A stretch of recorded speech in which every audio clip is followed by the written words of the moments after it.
The blind man collapsed on the cold steps of the university just before sunrise. A security guard found him lying still, his hands clutching a folded graduation invitation. The paper was damp with morning dew, but the name on it was still clear. Emily Carter.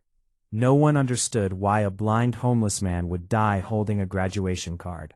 His clothes were worn, his shoes broken, and his face looked peaceful, as if he had been waiting for something and finally received it. At the hospital, while checking his identity, a nurse opened an old medical file that had been tucked inside his jacket.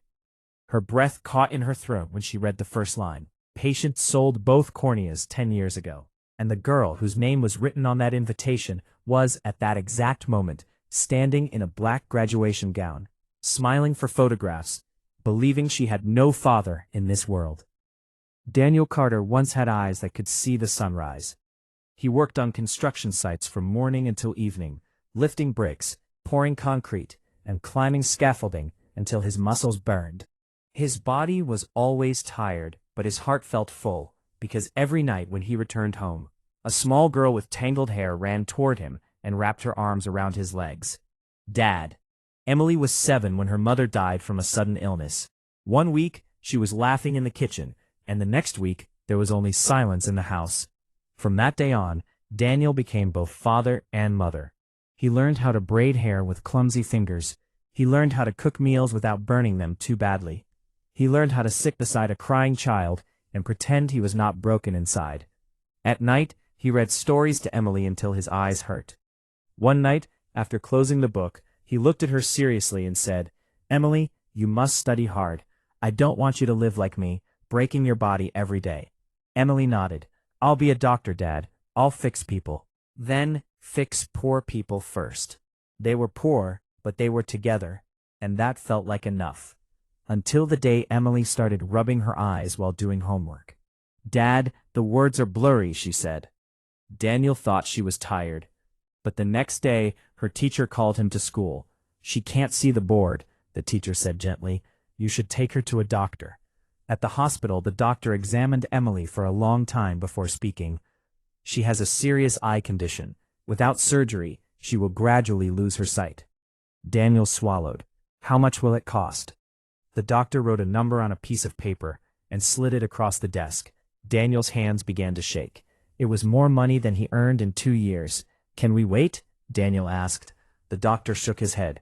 "Time is vision." That night, Daniel sat on the edge of Emily's bed and watched her sleep. Her eyelashes trembled softly as she dreamed. "If you go blind," he whispered, "your dreams will go blind too." He borrowed money from neighbors, from coworkers, from his church. It was never enough. One evening, while walking home from work, Daniel saw a poster taped to a streetlight. "Organ donation, high compensation." He stood there for a long time, staring at the words. The next day, he went to the address written on the poster. The doctor inside spoke calmly. "You can donate a kidney or your corneas." "My eyes?" Daniel asked. "You will be blind." Daniel thought of Emily, squinting at her books. He thought of her teacher's worried face. He thought of her dream of becoming a doctor. "She needs them more than I do," he said. 2 weeks later, Emily lay on a hospital bed with bandages over her eyes. Daniel lay in another bed, staring into darkness he would never leave. When Emily's bandages were removed, she screamed with joy. "Dad, I can see! I can see!" Daniel smiled into the blackness. "Tell me what the sky looks like." "It's blue," she said. That's enough for me. Life changed after that. Daniel learned to walk with a cane. He learned to count steps between runes. He learned to cook by smell and sound. He cleaned office floors at night. He washed dishes in restaurants during the day. Sometimes he begged when there was no work. Emily studied harder than ever. She became the top student in her class. But children whispered. Her dad sold his eyes. He's blind like a beggar. Emily felt shame growing inside her like poison. She stopped holding Daniel's hand when they walked outside. She stopped calling him Dad in front of others. Daniel noticed, but he said nothing. High school came, and with it expensive books and bus passes. Daniel sold his radio. Then his bed, then his wedding ring. One night, Emily shouted, "I want a normal father." Daniel turned his face to the wall, so she wouldn't hear him cry. When Emily received her university acceptance letter, she ran into the house screaming, "I got in! Dad, I got in!" Daniel smiled and held her face. "I knew you would." Then the letter arrived, showing the tuition fees. Daniel could not sleep that night. The next morning, he went back to the same clinic. "I want to donate again," he said. The doctor stared at him. "You already sold your corneas." "I still have tissue," Daniel replied. "You could die." He signed the papers anyway. Emily never knew. She believed scholarships paid everything. After the surgery, Daniel became weaker. He fainted sometimes while cleaning floors. His hands shook when he held his cane. But Emily moved into a dormitory near campus and visited home less and less. When friends asked about her family, she said, "My father is dead." Every afternoon, Daniel stood near the university gate, listening for her footsteps. One day, he heard her voice. "Emily," he said softly. She turned and saw him. "I don't know you," she said loudly. That sentence hurt more than blindness ever had. Daniel stopped going to the university gate after that day. He did not want to hear those words again. He did not want to feel that kind of darkness. Instead, he stayed inside his small apartment, listening to the radio and counting the cracks in the wall with his fingers. Every sound reminded him of Emily's childhood voice, calling him Dad. One evening, rain poured heavily over the city. Cars rushed past like angry rivers. Emily was walking back from the library, holding her books close to her chest. She had stayed late to prepare for her final exams. She never saw the car coming. There was a sharp sound of metal and glass, and then the world went silent. When she woke up, everything around her was dark. "Where am I?" she whispered. A nurse answered softly, "You're in the hospital." "I can't see," Emily said. "Why can't I see?" The doctor spoke carefully. "Your head was injured. Your eyes were damaged. Without a transplant, you may lose your vision permanently." Emily felt panic rise in her chest. "I can't be blind. I need my eyes. I have exams. I have my whole life ahead of me." Across the city, Daniel sat on his bed, holding his cane, listening to the rain hit the window. A hospital worker knocked on his door. "Are you Daniel Carter?" she asked. "Yes," he replied. "Your daughter has been in an accident," she said. Daniel's heart stopped. They took him to the hospital. When he entered Emily's room, he could hear her breathing. He reached out and touched her hair gently. "Emily," he whispered. She turned her head away. "Don't call me that." "I heard what happened," he said softly. "You will be fine." "I can't see," she cried. "They say I might go blind." Daniel felt a strange calm inside him. He had known this moment would come. "Doctor," he said, "use what remains of my eyes." The doctor hesitated.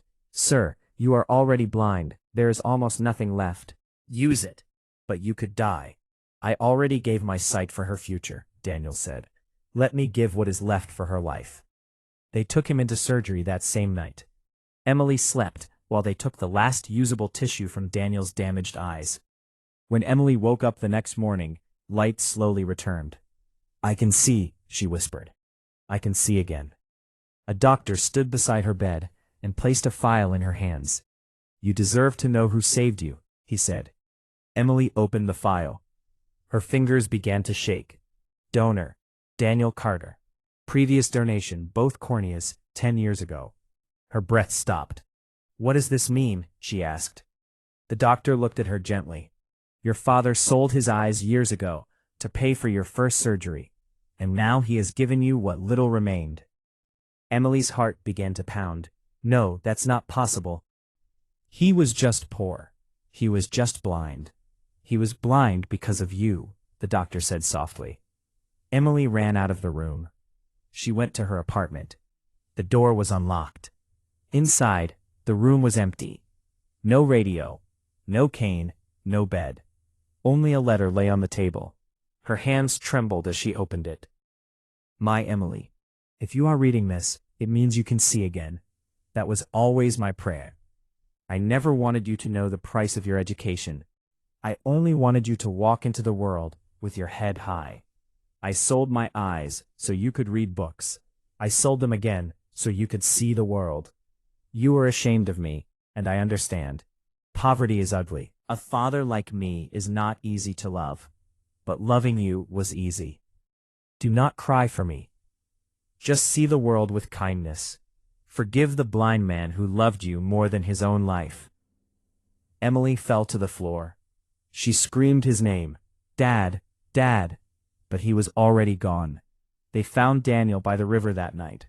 He was sitting on the steps, facing the sound of flowing water, holding Emily's graduation invitation in his hands. He had wanted to hear her name called on stage. He had wanted to imagine her smile, but his body had no strength left. Emily arrived too late. She knelt beside him and held his cold hands. I see now, Dad, she cried. I see everything now. But he never heard her. The city spoke about the blind man who sold his eyes. People whispered in buses and markets. A father sold his eyes for his daughter's education. He gave her his vision twice. Emily did not attend her graduation ceremony that year. She locked herself inside her room and read her father's letter again and again. When she finally returned to university, she changed her course of study. She no longer wanted to be a general doctor. She wanted to become an eye surgeon. Years passed. Emily studied harder than ever. She remembered the sound of her father's voice guiding her across the street. She remembered his hands searching for her face in the dark. She remembered the day she said, I don't know you. That sentence became a wound inside her heart. She graduated at the top of her class. When she received her certificate, she whispered, This is yours, Dad. Emily opened a small clinic near the poor neighborhoods. She treated children who could not afford surgery. She treated parents who had lost hope. On the wall of the clinic, she wrote one sentence. This building was made with 2 eyes and 1 heart. Every year, on graduation day, Emily stands outside the university gate with white flowers. She listens to the sound of footsteps. She imagines her father standing there with his cane, waiting to hear her name.